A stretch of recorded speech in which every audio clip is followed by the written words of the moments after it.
Hello నమస్తే welcome to auto wall updates. ఇప్పుడే my baby DNA 2025 movie చూసి రావడం జరిగింది. ఈ మూవీ అయితే మన సురేష్ కొండేటి ఉన్నారు కదండి, ఆయన అయితే ఈ మూవీని తెలుగులో డబ్ చేసి రిలీజ్ చేశారు. ఆయనకు మంచి ట్రాక్ రికార్డ్ ఉందండో. తెలుగులో ఏ డబ్ చేసినా కానీ ఆ సినిమా అయితే సూపర్ హిట్ అవుతుంది. ఒక ప్రేమిస్తే తెలుసు కదా, ఆయనే డబ్ చేశారు. అండ్ ఈ మూవీలో తమిళ్లో అయితే సూపర్ హిట్ అయిందండి. సో మరి వీళ్ళు లేపినందుకు ఆ మూవీలో ఉందో లేదా ఇన్డెప్త్ రివ్యూలో మాట్లాడుకుందాం. ఈ మూవీ బేసిక్ స్టోరీలో వచ్చేసి ఒక పేరెంట్స్ ఉంటారు. వాళ్ళ పాప అయితే పుట్టగానే హాస్పిటల్లో అయితే మారిపోతుంది.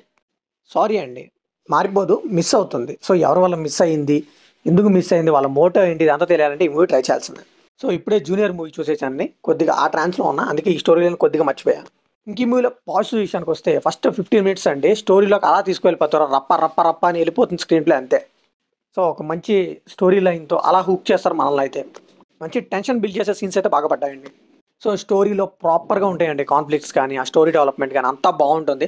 అందుకే ఆ టెన్షన్ అనేది త్రూ అవుట్ ద మూవీ అలా క్యారీ అవుతూ వెళ్తుంది. నేను ముందుగానే చెప్పాను కదా, స్క్రీన్ ప్లే కూడా చాలా రేసీగా ఉందండి. ఎక్కడ కూడా మనకైతే ఈ సీన్ ఎందుకురా, ఇక్కడ ఎందుకు ఉంది, బోర్ కొట్టదండి, ఆ ఫీలింగ్ అయితే రాదు.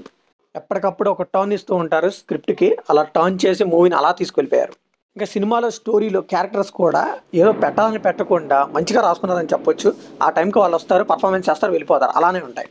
సో చాలా ఆథెంటిక్గా అండ్ అలానే చాలా న్యాచురల్గా చేశారని చెప్పొచ్చు. యాక్టింగ్ కూడా ముఖ్యంగా మనం చెప్పుకోవాల్సిన విలన్ క్యారెక్టర్ అండి. అతనుకున్న ఫ్లాష్ బ్యాక్ కానీ, అతనికి ఇచ్చిన పే ఆఫ్ కానీ చాలా బాగా నచ్చింది. రీసెంట్ టైమ్స్లో ఉంటారు కదా విలన్స్, ఏదో ఉన్నాడంటే ఉన్నాడు, 4 తన్నులు తిని చనిపోవడం, అట్లా కాకుండా చాలా బాగా పెట్టారు ఈ మూవీలో అయితే. అండ్ మూవీలో థ్రిల్లింగ్ ఫ్యాక్టర్ కూడా అలా తీసుకెళ్ళిపోయారండి. నెక్స్ట్ ఏం జరుగుతుందా అనే థ్రిల్లింగ్ ఫ్యాక్టర్ని త్రూ అవుట్ ద మూవీ అలా మెయింటైన్ చేశారు. అది బాగా నచ్చింది నాకైతే. ఈ మూవీలో ఇన్వెస్టిగేషన్ కూడా చాలా బాగా చేశారని చెప్పొచ్చు. వాళ్ళు ఫాలో అయ్యే రూల్స్ కానీ అవన్నీ చాలా బాగా చూపించారు. అండ్ వాళ్ళ దగ్గర ఉన్న తక్కువ క్లూస్తోనే ఎలా పట్టుకున్నారు అనేది బాగా ఇంట్రెస్ట్ క్రియేట్ చేశారు. ఈ మూవీలో ఎమోషన్స్ అండి, చాలా స్ట్రాంగ్ ఎమోషన్స్తో స్టోరీని అలా కనెక్ట్ చేశారు. సో ఎమోషన్ కనెక్ట్ అయితేనే కదా ఆడియన్స్ కూడా కనెక్ట్ అవుతారు. ఇంకా టెక్నికల్ కూడా ఈ మూవీ చాలా స్ట్రాంగ్గా ఉందండి. క్లైమాక్స్లో ఒక బీజం వస్తుందండి డ్రమ్స్తో, నెక్స్ట్ లెవెల్ అని చెప్పొచ్చు. కన్ఫామ్గా ఎవరైనా సరే ఎమోషన్ అవ్వాల్సిందే. దానితో వాళ్ళు ఇచ్చిన పర్ఫార్మెన్స్ కూడా స్క్రీన్ మీద చాలా బాగా పండాయి. సో ఇంకా సినిమాటోగ్రఫీ కానీ, ఆ ప్రొడక్షన్ వాల్యూస్ కానీ, కలర్ గ్రేడింగ్ కానీ అన్నీ డీసెంట్గా అనిపించాయండి. పర్లేదు, తక్కువ బడ్జెట్ అయినా మంచి డీసెంట్ అవుట్పుట్ అయితే ఇచ్చారనిపించింది. ఈ మూవీలో అన్ని పాజిటివ్స్ అయినా నెగిటివ్స్ లేవంటే నెగిటివ్స్ కూడా ఉన్నాయండి. ఈ మూవీని నార్మల్గా ప్రెజెంట్ చేస్తుంటే బాగానే ఉండేది, బట్ కొద్దిగా కమర్షియల్ ఎలిమెంట్స్ యాడ్ చేశారు. అది మూవీ మాస్ ఆడియన్స్ కోసమా లేకపోతే ఏంటనేది తెలియదు, బట్ ఈ మూవీకి అయితే అవి అనవసరం.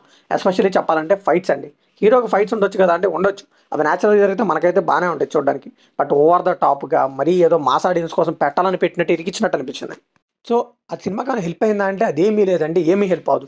ఎందుకంటే ఒక ప్రాబ్లంలో పడేసినప్పుడు ఒక నార్మల్ పర్సన్ ఎలా రియాక్ట్ అవుతాడు, అదే ఒక కమర్షియల్ హీరో ఎలా రియాక్ట్ అవుతాడు. కమర్షియల్ హీరో అంటే మనకు తెలుసు, అందరిని కొట్టి పడేస్తాడు, ప్రాబ్లం సాల్వ్ అయిపోతుంది. బట్ నార్మల్ పర్సన్ ఎలా రియాక్ట్ అవుతుంది అనేది కదా మనిషి కనెక్ట్ అయ్యేది. సో నార్మల్ ఆడియన్స్ కనెక్ట్ అయ్యేది కూడా అక్కడే. మన లైఫ్ స్టోరీలా ఉంది కదరా, మనం ఈ పొజిషన్లో ఉంటే ఎలా చేస్తాం అన్నదే చూపిస్తారు. ఈ మూవీలో అది ఒక్కటే మైనస్ అంటే, మిగతా అంతా మూవీ బాగానే అనిపించింది నాకు. సో కంప్లీట్గా ట్రై చేయండి, అడల్ట్ కంటెంట్ కూడా ఏం లేదు, మీ ఫ్యామిలీతో పక్కా ట్రై చేయొచ్చు. సో ఇది కంప్లీట్లీ నా ఒపీనియన్ మాత్రమే. మరి ఈ మూవీ మీకు అనిపిస్తుంది కామెంట్లో షేర్ చేసుకుని, లైక్ చేయండి, షేర్ చేయండి, వీళ్ళంతా సబ్స్క్రైబ్ చేసుకోండి.